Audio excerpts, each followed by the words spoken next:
Hey everybody, today I'm going to show you how to make a carrot cake. First thing I'm going to do is I'm going to preheat my oven to 350 degrees, and then I'm going to grease and lightly coat with flour 2 9-inch pie pans.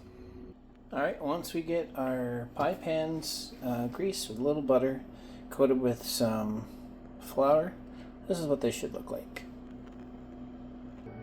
Now we're going to add a cup and a half of sugar, a cup of vegetable oil, now 3 eggs. Now we're going to blend for 30 seconds with our mixer. Now we got it mixed together, let's add 2 cups of flour. Now 2 teaspoons of ground cinnamon, 1 teaspoon of baking soda, teaspoon of vanilla, a half teaspoon of salt.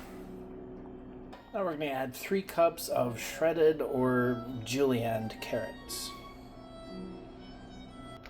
And finally, 1 cup of chopped walnuts. Now let's get it all mixed together. Now that we got it all mixed, let's get it into our pans. Now that we got our mix in our pans, let's cook it in our oven for 30 to 35 minutes. While the cakes are baking, let's make the cream cheese frosting. We're going to start with 1 8-ounce bag or an 8-ounce of cream cheese at room temperature. Now a 1/4 cup of melted butter.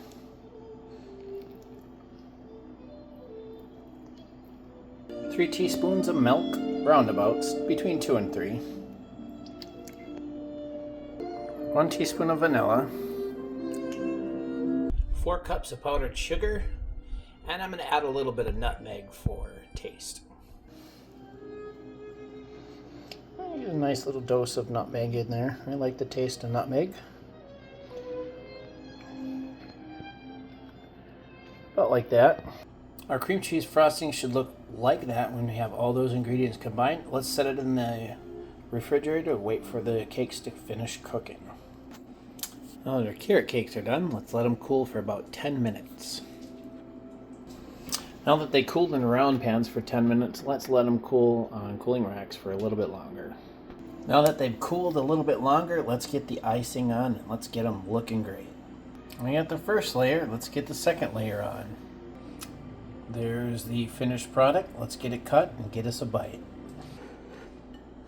There's the cake. Let's get us a taste.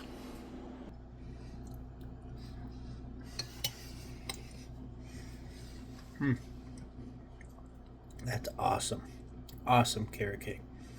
Like, subscribe, and share. Comment below what I should cook or bake next. Happy cooking, everybody.